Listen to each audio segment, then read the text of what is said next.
So here we've got like a very suspiciously close to the button that I did, even though I was live coding I had before, which is the border is like, as you saw, like shift thing. So here's two borders together, like they take up different space.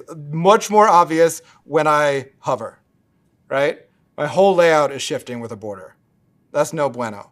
What I used to do when I was younger and dumber is just have a border of the same color on the primary button too, and now I'm just changing the color of the border.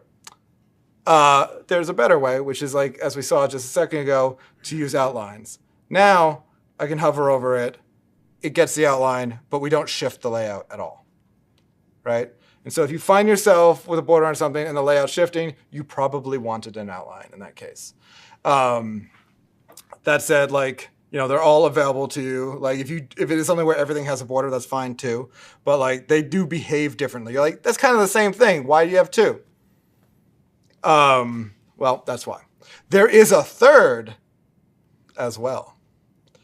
We're going to look at focus states in a second, but like a lot of times you will see these for, focus states where you kind of tab over to something, which will be a little bit easier when I get into the storybook.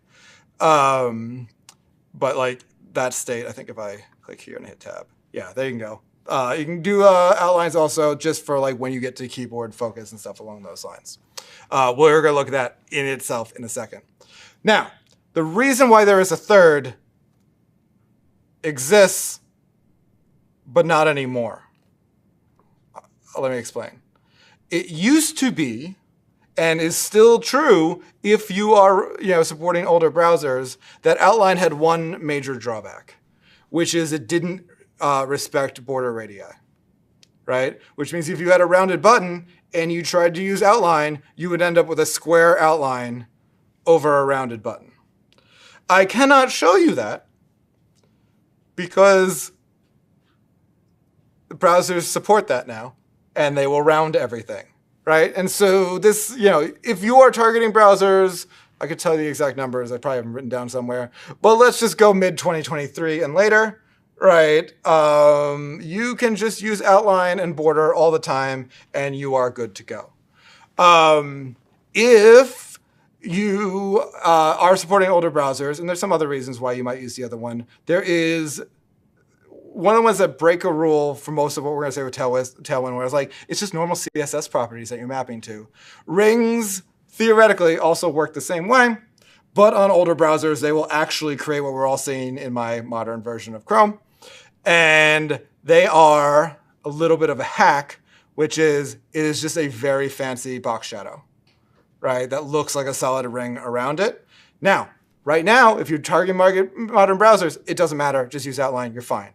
But if you see code where you see ring, right, or you need to target older browsers, you're like, I don't understand the difference. The difference is one's technically a box shadow because one didn't support rounding at one point or another, and now it does. And there are some nice things you can do with rings because it is a box shadow, and you're not like outline and border are just things that the browser provides. The fact that it is a box shadow means you can do like multiple rings and stuff along those lines as well. So yeah, I can do like kind of like a ring that's got a green ring and then a purple ring around it. Again, none of these look good and you shouldn't do any of them. I was just trying to demonstrate the purpose. But you can kind of stack some of the rings. So if you need to do something particularly fancy, rings are still available. We'll go look in VS Code in a second and see what it turns into at some point. You can do all sorts of fun stuff like that. These days, unless you need the fun stuff specifically from a ring, outline and border usually do the trick. But if you see ring, there was a definite reason why it existed at some point. And there are a few nice things that you can do. I even made a little cheat sheet for you. But like, I'll show you what a ring looks like instead of an outline, just to kind of drive the point home.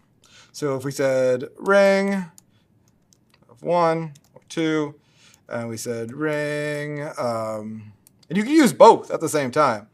We say ring amber, 600. You can see that in this case, it is, that's not super helpful, but there we go. Putting a box shadow that looks like a ring.